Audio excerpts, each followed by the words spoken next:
जब भक्त भगवान की पूजा करता है और अपने कर्मों की त्रुटि से मुक्त होने के लिए अपने कर्म फलों को अर्पित करता है तो उसकी भक्ति सात्विक होती है।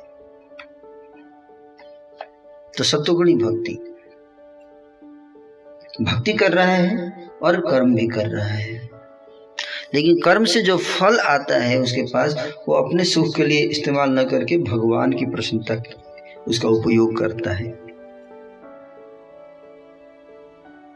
तो 3 चीजें बताएगी, तमोगुणी, रजोगुणी और सत्वगुणी भक्ति। तमोगुणी में जीव जो साधक है वो पूरी तरह से अज्ञानता में है और अपने सुख स्वार्थ एकमात्र उसका लक्ष्य है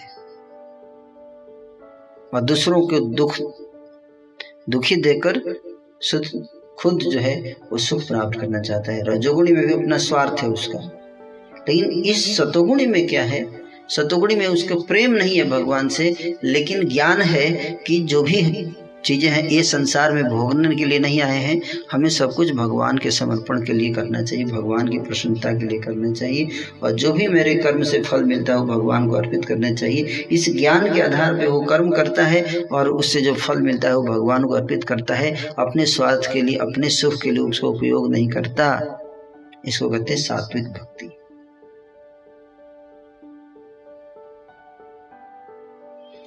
तो ये 3 गुण भक्ति under 3 modes of material nature. तो ये जो प्रसंग है, इस प्रसंग को और आगे बढ़ाएंगे हम फ्यूचर में। अभी यहाँ खत्म नहीं हुआ अभी वैरायटी, ये 3rd वैरायटी था, लेकिन अभी और वैरायटी बताएंगे भगवान कपिल देव, इसके आगे भी वैरायटीज है। तो ये त्रिगुणी भक्ति, सत्वगुणी, रजोगुणी, तमोगुणी भक्ति। तो हमें एक साधक को चेक करना चाहिए कि मैं कौन से कैटेगरी में हूं। हर साधक को खुद ये ज्ञान जब भगवान दे रहे हैं या इसको मैं एक्सप्लेन कर रहा हूं तो इसका पर्पस क्या है कि हर साधक को चेक करना चाहिए। आजकल कोरोना को चेक करने के लिए बहुत टेंशन है लोगों को, कोरोना है कि नहीं है मेरे को चेक करना है,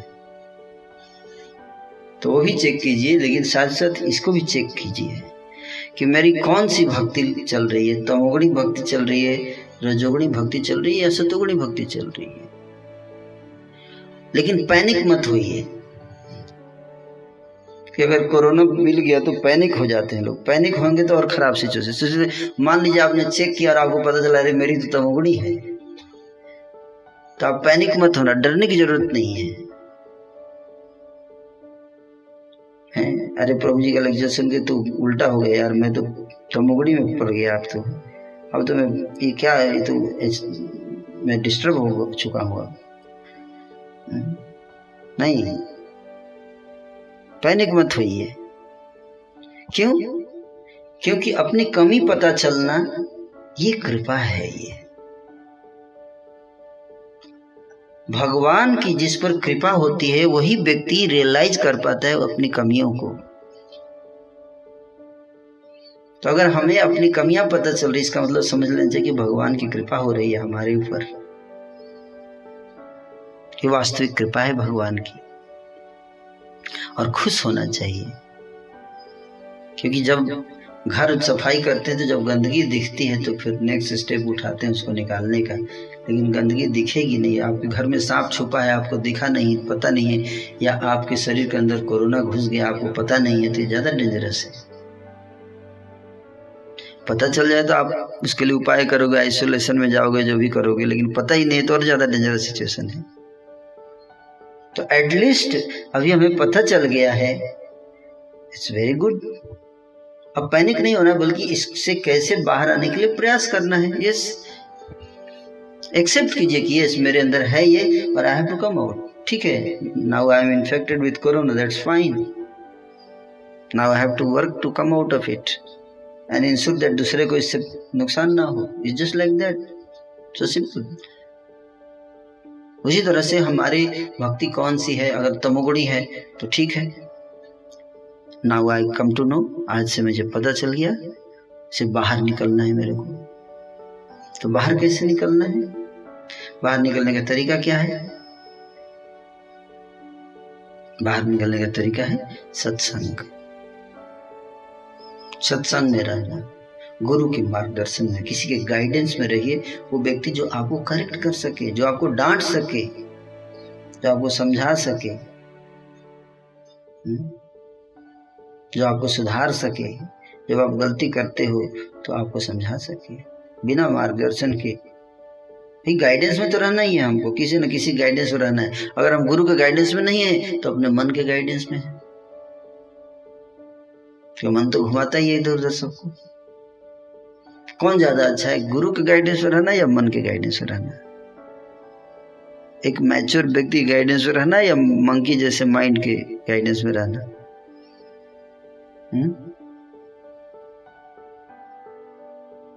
It's always good to be under guidance of a spiritual master who is mature enough. और हमारा पर्सनल एक्सपीरियंस है कि ऐसे भक्त जो गाइडेंस में रहते हैं गुरु के, और जो उनकी बातों को सीरियस लेते हैं, बहस नहीं करते उनसे, वो धीरे धीरे अपनी कॉन्शियसनेस को डेवलप करते हैं और फिर शुद्ध सत्वगुण भक्ति के मार्ग पर अग्रसर होते हैं। तो सोल्यूशन यही है कि अगर हम तमोगुणी भक्ति कर रहे हैं, रजोगुणी भक्ति कर रहे हैं, तो हमें पता नहीं चला, हमें तो लगता है सही ही कर रहे हैं हम। जैसे जो भक्त ईर्ष्या कर रहा है, अगर उससे पूछा जाए कि आपको प्रभु आप ईर्ष्या कर रहे हो, आपको ईर्ष्या नहीं कर, तो बोलेगा आप गलत सोच रहे हैं, आप मेरे से ईर्ष्या कर रहे हैं, इसलिए आपको ऐसा लगे मैं ईर्ष्या कर रहा हूँ। खुद व्यक्ति कभी अपनी गलती नहीं देख सकता, इसलिए गुरु होना चाहिए जो गुरु बताता है देखो आप इसे ऐसे कर रहे हो, इसको ऐसे सुधारिए। तो ऐसे गाइडेंस में रहते हुए हम अपनी कमियों को जाकर पूछें भक्तों से, जो हमारे सुपीरियर भक्त हैं उनसे पूछें। और भक्त का काम क्या है, गुरु का काम क्या है? गुरु का काम है, अगर कोई पूछने आता है, गुरु का काम किसी की लाइफ में शासन करना नहीं है। गुरु का काम ये नहीं कि किसी की लाइफ को डिक्टेट करो, गुरु ऊपर कंट्रोल करो, अपना कंट्रोल। उसने मेरे को सरेंडर किया, मैं उसकी लाइफ को कंट्रोल करूंगा, नहीं। गुरु का काम क्या है? अगर कोई अपनी इच्छा से आता है, प्रश्न पूछता है, उसको सुझाव देना और डिटैच्ड रहना, उसके लाइफ में ज्यादा पेनिट्रेट नहीं करना, एंटर नहीं करना, उसको बहुत ज्यादा पिन पॉइंट नहीं करना, उसको समय देना, शिक्षा देकर समय देना डेवलप करने के लिए, ताकि वो अपने हिसाब से उसको समय देना डाइजेस्ट करने के लिए। क्योंकि आज हमने बताया एक ही दिन में व्यक्ति शुद्ध नहीं हो सकता है। People need time to develop themself. हो सकता है 1 साल लगे, 2 साल लगे, 4 साल लगे, 20 साल लगे। तो गुरु को बहुत ज्यादा डिक्टेट नहीं करना चाहिए डिसाइपल्स को, उनको अपना टाइम देना चाहिए और ज्ञान देना चाहिए, नॉलेज देना चाहिए, और उनको let them self develop that. तो इस प्रकार से ये समाधान है कि गुरु जो है वो एक्सपर्ट होना चाहिए, वो उसको पकड़े कि इसके अंदर ये कमी है और उस कमी का समाधान क्या है उसको बताए समझाए। हो सकता है एक ही बात को 10 बार बताना पड़े, और धीरे धीरे व्यक्ति इससे ऊपर उठता है और फिर जन्म मृत्यु के चक्र से मुक्ति प्राप्त करेगा।